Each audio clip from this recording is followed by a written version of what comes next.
হজরত ঈসা আলাইহিস সালাম একদিন সফরের উদ্দেশ্য কোথাও যাচ্ছিলেন। এমন সময় এক ইহুদি এসে আরজ করলেন, হে আল্লাহ রসুল, আমি আপনার সাথে সফরের সঙ্গী হতে চাই। হজরত ঈসা আলাইহিস সালাম বললেন, ঠিক আছে, তুমি যখন আমার সাথে যেতে চাইছো তাহলে চলো। অথবা দুজন মিলে দুজনে হাঁটতে শুরু করলো। হাঁটতে হাঁটতে অনেক দূর যাওয়ার পর দুজনে প্রচণ্ড ক্লান্ত হয়ে পড়লো এবং প্রচণ্ড ক্ষুধা অনুভব করলো। ক্ষুধার জ্বালায় আর তাদের সামনে এগোতে পারছিল না। তখন দুজনে সিদ্ধান্ত নিল যে কোথাও বসে একটু কিছু খেতে হবে। তখন তারা একটা গাছের নিচেই বসলো। তাদের দুজনের নিকটে মাত্র 3টি রুটি ছিল। 3টে রুটি একটি প্লেটে রাখলো।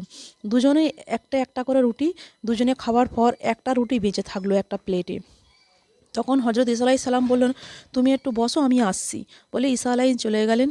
তারপর ঈসা আলাইহিস সালাম যখন ওখানে ছিল না, তখন ইহুদির মনে একটা লোভ জাগলো। সে মনে মনে ভাবলো, আমি তৃতীয় রুটিটা লুকিয়ে রাখি, তাহলে অন্য এক সময় আমি এটা খেয়ে নিতে পারবো। তাই সে রুটিটা তার ব্যাগের মধ্যে লুকিয়ে রাখলো। একটু পরে ঈসা আলাইহিস সালাম ফিরে এসে প্লেটে রুটিটা না দেখে জিজ্ঞাসা করলো, ভাই, এ রুটিটা কোথায়? লোকটি জবাব দিল, আমি জানি না। হজরত ঈসা আলাইহিস সালাম কথা না বাড়িয়ে বললেন, ঠিক আছে, চলো আমরা সামনে হাঁটতে শুরু করি বলে আবার দুজনে হাঁটতে শুরু করলো। চলতে চলতে যাওয়ার পর কিছু কিছু দূর যাওয়ার পর 3টি হরিণ দেখতে পেলেন। তিনি ইশারা করে হরিণটাকে ডাকলেন। হরিণটা সাথে সাথে তার সামনে এসে উপস্থিত হলেন। অতঃপর তিনি জবাই করে নির্দেশ দেওয়া মাত্র মুহূর্তের মধ্যে গোশত ভুনা হয়ে গেল। তখন অত্যন্ত তৃপ্ত সহযোগে তারা খেলো। খাওয়া দাওয়ার শেষে হজরত ঈসা আলাইহিস সালাম হরিণটির হাড়গোড়ের দিকে উদ্দেশ্য করে বললেন, আল্লাহর হুকুমে তুমি জীবিত হয়ে যাও। হজরতের এর বলার সাথে সাথেই তৎক্ষণাৎ হরিণটি জীবিত হয়ে গেল। দৌড়াতে দৌড়াতে বনের দিকে চলে গেল। এদিকে ইহুদি লোকটি অত্যন্ত আশ্চর্যের সাথে তার সামনে সংঘটিত হওয়া বিস্ময়কর ঘটনা দেখে ঈসা আলাইহিস সালাম তাকে লক্ষ্য করে বললেন যে আল্লাহ আমাকে এরূপ অলৌকিক কাজ দেখার ক্ষমতা দান করেছে। তার কসম দিয়ে জিজ্ঞাসা করছে, সত্য করে বলো, তৃতীয় রুটিটা কোথায়?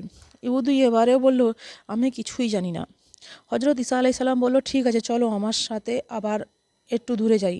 আবার কিছু দূর যাওয়ার পর তাদের সামনে একটা নদী পড়ল। নদী পার হওয়ার মতন তেমন কিছুই ছিল না। হজরত ঈসা আলাইহিস সালাম এবারে একটা অলৌকিক ঘটনা ইহুদিকে দেখালেন। তিনি ইহুদির হাত ধরে পানির উপর দিয়েই স্বাচ্ছন্দ্যে উপরে চলে গেলেন, অথচ তার শরীরে সামান্যতম পানিতেও ভিজল না। এ দেখে ইহুদি আরও আশ্চর্য হয়ে গেল।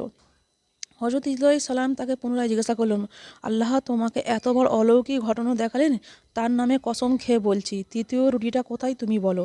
লোকটি এবারও পূর্বে জবাব দিল, আমি কিছুই জানি না। হজরত ঈসা আলাইহিস সালাম বললেন, ঠিক আছে, আমার সাথে আবার সামনে দুজনে আগতে শুরু করলো। আবার কিছু দূর যাওয়ার পরে হজরত ঈসা আলাইহিস সালাম কিছু বালি একত্রিত করলেন। সেইগুলোকে লক্ষ্য করে বললেন, স্বর্ণ পরিণত হয়ে যাও। এই কথার সাথে সাথে বালিগুলো স্বর্ণে রূপান্তরিত হলো। অতএব ঈসা আলাইহিস সালাম স্বর্ণগুলোকে 3 ভাগে ভাগ করলেন। বললেন, এখান থেকে 1 ভাগ তোমার, 1 ভাগ আমার, আর তৃতীয় ভাগ ওই ব্যক্তি যার নিকটে তৃতীয় রুটিতে রয়েছে। এবার ইহুদিরা স্বর্ণের লোভে বলল, তৃতীয় রুটিটা আমার কাছে আছে। এ কথা শুনে হজরত ঈসা আলাইহিস সালাম বললেন, যখন তুমি সত্য কথা বলেই দিলেন, তাল নাও, এই সকল স্বর্ণই তোমার। তিনি সবগুলো স্বর্ণ তার হাতে তুলে দিয়ে আবার একা একাই চলে গেলেন। ইহুদি লোকটা স্বর্ণ পেয়ে খুশি হলেন। সে ভাবতেই পারছে না সে এখন কি করবে। ঘটনা ক্রমে সে পথ দিয়ে দুজন ডাকাতি করতে দূরে কোথায় যাচ্ছিল। তারা দেখলো যে এক ব্যক্তি অনেকগুলো স্বর্ণ নিয়ে দাঁড়িয়ে আছে। তার স্বর্ণ দেখে তারা আনন্দিত হলো। তারা ভাবলো, আজকের আর কষ্ট করে দূরে যেতে হবে না, শিকার তো এখানেই রয়েছে। তারা ইহুদির লোকটা কাছে এসে ধারালো অস্ত্র দিয়ে ইহুদিকে মেরে ফেলতে উদ্যত হলো। তারপরে যাবতীয় স্বর্ণ নিয়ে চলে যাওয়ার মনস্থির করলো। কিন্তু সেখানে ইহুদি কাকতি মিনতি করে বললেন, ভাই, তোমরা আমাকে হত্যা করো না, আর চলো আমরা 3জনে এই স্বর্ণগুলো ভাগ করে নিই। ডাকাত দুজনে এই প্রস্তাবে রাজি হলো। তারা স্বর্ণগুলো 3 ভাগে ভাগ করলো। এ সময় তারা প্রচণ্ড ক্ষুধা অনুভব করলো। এই সুযোগে দ্রুত ইহুদি পরামর্শ দিল ডাকাত দুজনকে খাবার আনার জন্য। অতএব দুজন ডাকাতের মধ্যে একজন খাদ্য আনতে বাজারে গেল। সে বাজার থেকে ভালো ভালো খাবার নিয়ে আসলো। ফেরার পথে লোভ নামক ব্যাধি তাকে আক্রান্ত করলো। চকচকে স্বর্ণ সব একা পাওয়ার জন্য তার হৃদয় আর মন ব্যাকুল হয়ে উঠল। এসে ভাবলো যে এই স্বর্ণগুলো আমি কারোকে দেবো না, আমি একাই নেবো। সে সিদ্ধান্ত নিল যে এবারে যেভাবে হোক এবারে একটা হত্যা করে যাবতীয় স্বর্ণর মালিক আমি একাই হব। তার এই পরিকল্পনা বাস্তবায়নের জন্য সে খাবারের সাথে বিষ মিশিয়ে দিল। ভাবলো এই খাবার খেয়ে তারা দুজন মরে গেলে আমি সমস্ত স্বর্ণগুলো আমি একাই নিয়ে আসবো। এদিকে স্বর্ণর কাছে রয়ে যায় দুই ব্যক্তি মনেও লোভের তীব্র আকান্ত জেগে উঠল। তারা দুজন পরামর্শ করলো সে খাবার নিয়ে আসার সাথে সাথে আমরা তাকে হত্যা করে ফেলব, আমরা তার স্বর্ণগুলো আমরা দুজনে ভাগ করে নেব। তাই তারা খাবার নিয়ে আগমনকারী ব্যক্তিকে খঞ্জর হাতে করে নিয়ে সম্পূর্ণরূপে প্রস্তুত হয়ে উঠল। আর অন্যদিকে ডাকাত সে বিষ মিশিয়ে খাবারগুলো তার দুই সাথীকে খাবার দিয়ে দুনিয়া থেকে বিদায় দিল। এবার লোভের মন নিয়ে সে সামনে অগ্রসর হচ্ছে।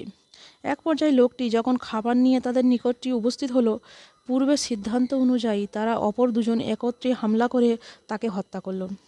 তারা অত্যন্ত খুশি হলো এবার যে এখন স্বর্ণগুলো আমাদের দুজনার ভাগ্যেই হবে। তারা স্বর্ণগুলো ভাগ করার পূর্বে তারা ভাবলো যে খাবারগুলো খেয়ে নিই। মনের আনন্দেই তারা খাবারগুলো খেলো। খাবারের মধ্যে বিষের পরিমাণ এত বেশি ছিল, খাবার খাওয়ার সাথে সাথেই তারা দুজনে মৃত্যুর কোলে ঢলে পড়লো। আর এদিকে স্বর্ণ আপন স্থানে পড়ে রইল। অতি লোভীর কারণে কারোর ভাগ্যেই সোনা জুটলই না, উপরন্তু সকলকে প্রাণও দিতে হলো। তাই বলা হয় লোভে পাপ, পাপে মৃত্যু। ফেরার পথে হজরত ঈসা আলাইসাল্লাম ওই দিকে যাওয়ার সময় দেখলেন যে স্বর্ণগুলো এবং তার পাশে 3টে লাশ পড়ে আছে। লাশগুলোকে দেখে তিনি সব কিছু বুঝতে পারলেন। অনিচ্ছা সত্ত্বেও তিনি বেরিয়ে এলো, হে দুনিয়া, আফসোস, শত আফসোস তোমার জন্য, তোমার লোভে পড়ে কত মানুষ জিন্দিগি বরবাদ করে দেয়। বনি ইসরায়েলের এক লোক বাস করত। ঘটনার ক্রমে তার স্ত্রী মারা যায়। সে ছিল খুব সুন্দরী আর খুবই রূপবতী। তার স্ত্রীকে খুবই ভালোবাসত। তার স্ত্রী মারা যাওয়ায় সে ব্যথিত হয়ে বলল। সে প্রতিদিন স্ত্রীর কবরের কাছে গিয়ে কাঁদত। ঘটনার ক্রমে একদিন হজরত ঈসা আলাইসাল্লাম এই পথ দিয়ে যাচ্ছিলেন। ইসরায়েলের লোকটি এই পেরেশানি দেখে তাকে জিজ্ঞাসা করলো এর কারণ কি, তুমি এখানে দাঁড়িয়ে দাঁড়িয়ে কাঁদছো কেন? ইসরায়েলি ব্যক্তি তার সকল ঘটনা খুলে বলল। সব শুনে হজরত ঈসা আলাইসাল্লাম বলে, তুমি কি চাও আমি তোমার স্ত্রীকে জীবিত করে দিই? লোকটি বলে, জি হ্যাঁ, আমি এটাই চাই। হজরত ঈসা আলাইসাল্লাম কবরের আরও কাছে গিয়ে আওয়াজ দিল, ওই কবর শহীদ ব্যক্তি, আল্লাহর হুকুমে তুমি জীবিত হয়ে যাই। হজরত ঈসা আলাইসাল্লাম এই কথা বলার সাথে সাথে একজন মহিলা উঠে আসলো। নাক, মুখ, চোখ সব ছিল আগুন আর আগুন। হাসি গোলাম ঈসা আলাইহিস সালামকে দেখে কালিমা পড়ল, লা ইলাহা ইল্লাল্লাহ ইয়াসা রুহু আল্লাহ। ইসরায়েল এই ব্যক্তিকে দেখে বলল, হে আল্লাহর নবী, আমার ভুল হয়ে গেছে, আমার স্ত্রীর কবর অন্যটা। এটা শুনে হজরত ঈসা আলাইহিস সালাম গোলামটাকে হুকুম দিলেন, তুমি তোমার কবরে চলে যাও। সাথে সাথেই সেই লাশ হয়ে মাটিতে লুটিয়ে পড়ল এবং তার কবরকে মাটি দিয়ে ভরাট করে দেওয়া হলো। হজরত ঈসা আলাইহিস সালাম অন্য কবরের দিকে দৃষ্টিপাত করলেন, হুকুম করলেন, হে কবরের অধিবাসী, আল্লাহর হুকুমে তুমি জীবিত হয়ে যাও। সাথে সাথে কবর ফেটে এক সুন্দরী মহিলা উঠে আসলো। মহিলাটাকে দেখে ইসরায়েল লোকটা বলে উঠল, হে রুহু আল্লাহ, এটা আমার স্ত্রী। অতঃপর ঈসা আলাইহিস সালাম অনুমতির ক্রমে লোকটি তার বিবিকে নিয়ে বাড়ির পথ ধরল। কিছুটা পথ অতিক্রম করে তার একটা গাছের নিচে আসলো। ইসরায়েল লোকটি দীর্ঘদিন নির্ঘুম কাটানোর কারণে তার প্রচণ্ড ঘুম পেল। তাই লোকটি তার বিবিকে বলল, তোমার কবরের কান্নাকাটি নির্ঘুম সক্ষমে কাটাতে আমি খুবই ক্লান্ত হয়ে পড়েছি, তাই আমি কিছু সময় আরাম করতে চাইছি। তার এই স্ত্রী সাথে সাথে সম্মতি দিল।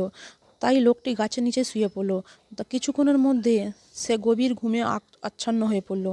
এমন সময় এক রাজকুমার ঘোড়ায় চড়ে এই পথ দিয়ে যাচ্ছিল। সে ছিল খুবই সুদর্শন আর খুবই দেখতে শুনতে ভালো।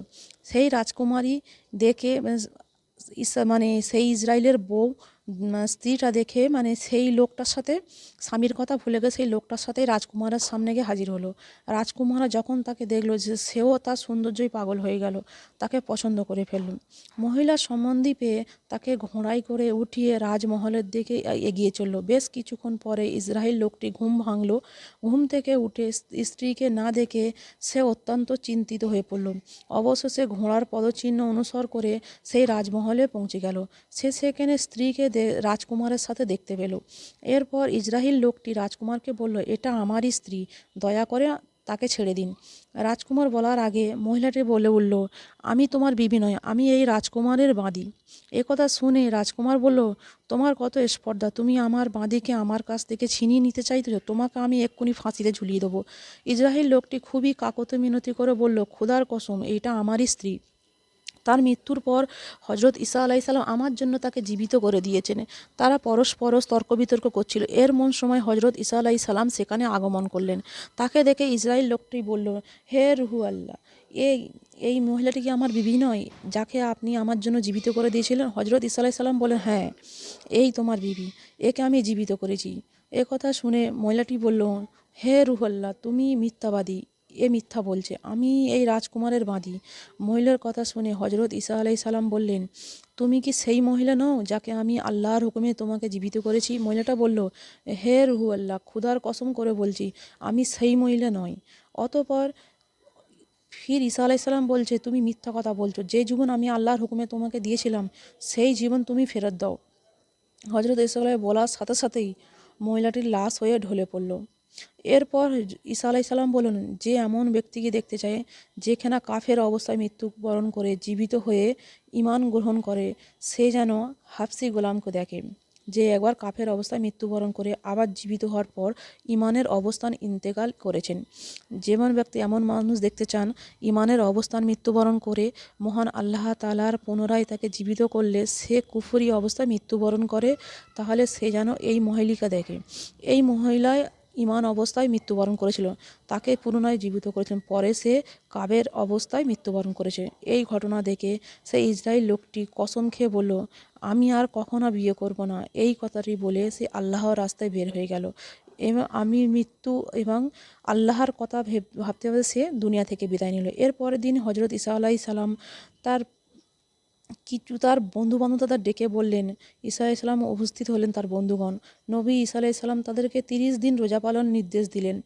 হাওয়া নবী সালামনে এক আদেশে 30 দিন রোজা পালন করলেন এবং রোজা পালন শেষে হজরত ঈসা আলাইসাল্লাম নিকটে আগমন করলেন।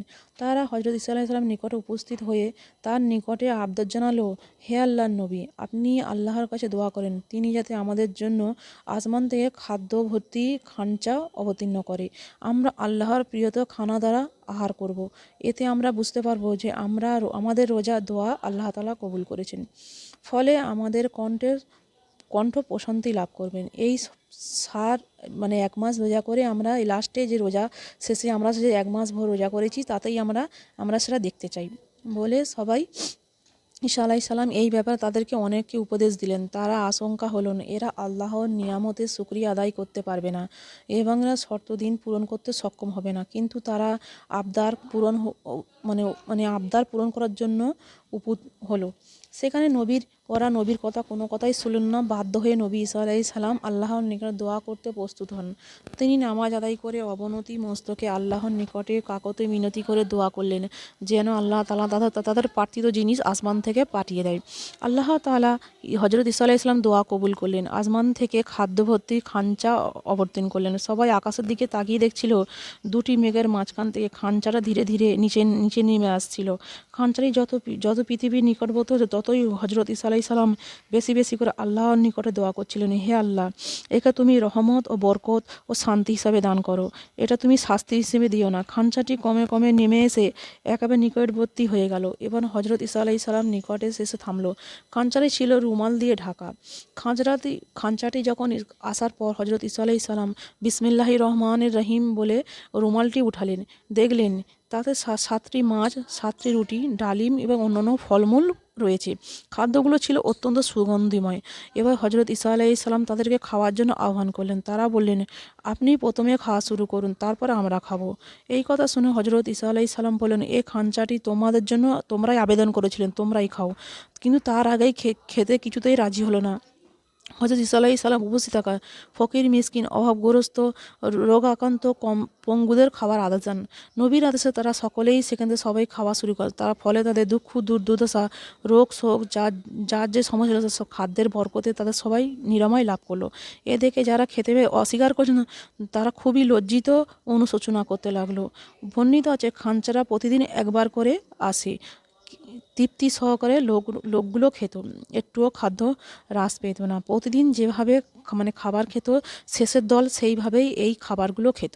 প্রতিদিন প্রায় 7,000 লোক ওই খাবারগুলো খেত। এরপর অতিবাহিত হলে পর খাঞ্চা অবদান করতে লাগলো। আর কিছুদিন পর আল্লাহ তাআলা হজরত ঈসা আলাইহিস সালামকে আদেশ দেন, হে ঈসা, এখন থেকে খাঞ্চার খাবার শুধু ও দরিদ্র ফকির মিসকিন লোকেরাই আহার করতে পারবে, ধনী লোকেরা তা থেকে আহার করতে পারবে না।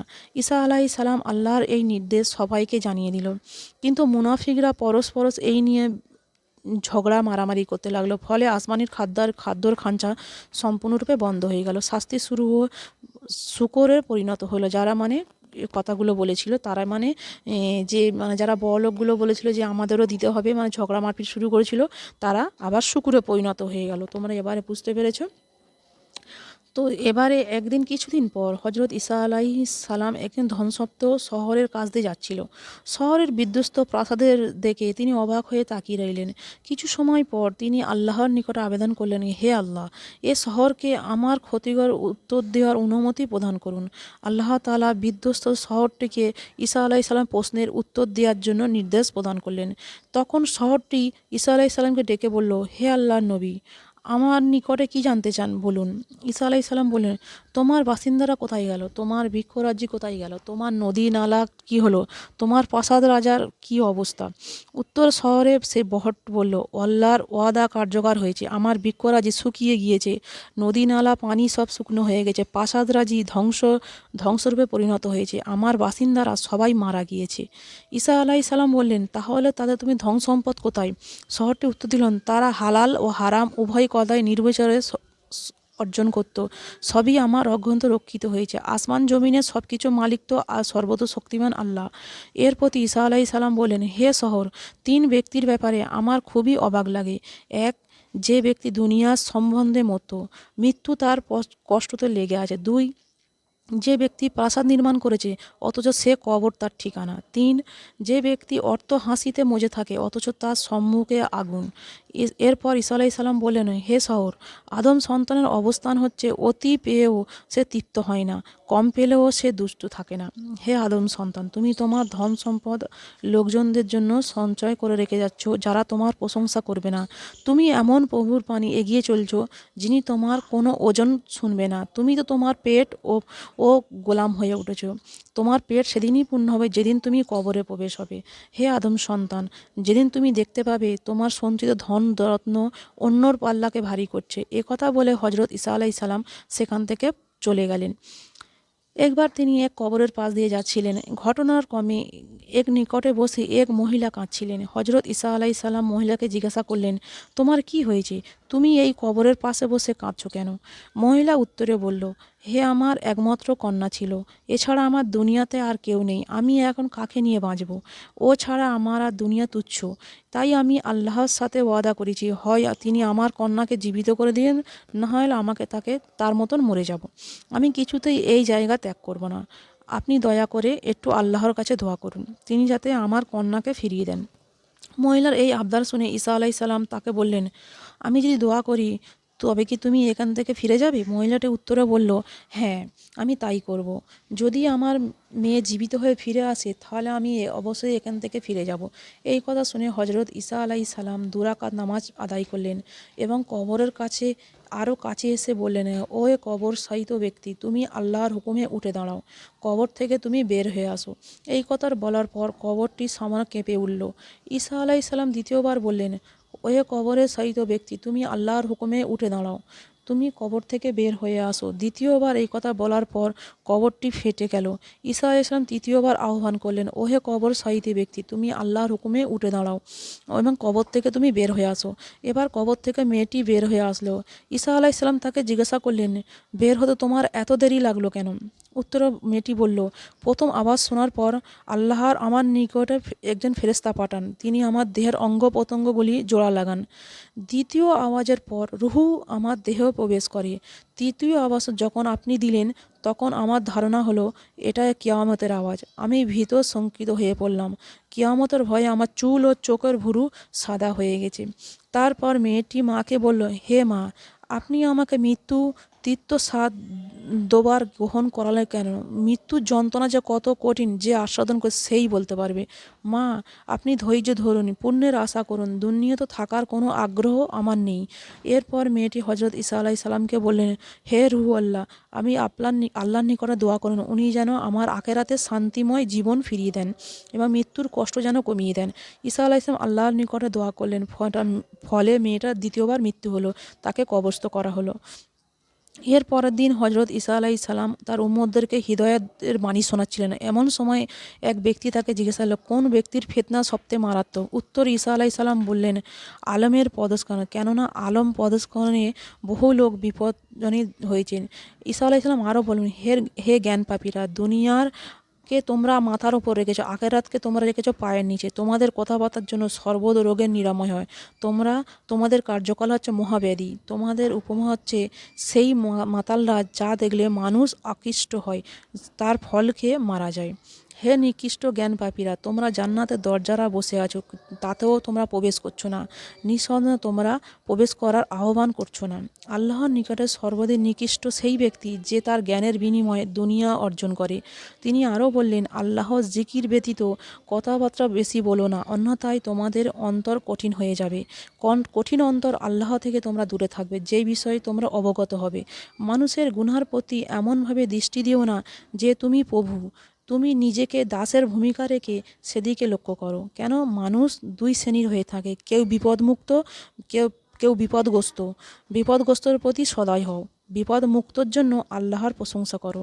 তোমরা কাজ করো আল্লাহর জন্য, পেটের জন্য নয়। পাপীদের জন্য লক্ষ্য করো, তারা সকলে বের হয় আর সন্ধ্যায় ফিরে আসে। পাখিগুলোকে তোমরা দেখো, ওদের দেখে তোমরা আল্লাহর তাদেরকে খাওয়াই। তোমার পাখিদের চেয়ে আমাদের পেট তো অনেক বড়।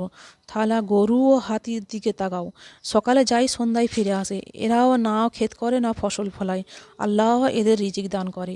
তোমরা অতএব আল্লাহর উপরে ভরসা করো, তাদের তাদের হুকুম, আল্লাহ তাআলার হুকুম মেনে চলো, তবেই তোমরা দুনিয়া আখেরাত উভয় জাহানে সফলতা লাভ পাবে অপরন্ত শান্তি স্থান জান্নাত। প্রিয় দর্শক, হজরত ঈসা আলাইহিস সালাম তার উম্মতকে উদ্দেশ্য করে বলেছেন, কিন্তু কতগুলো আমাদের জন্য অপরিচিত নয়।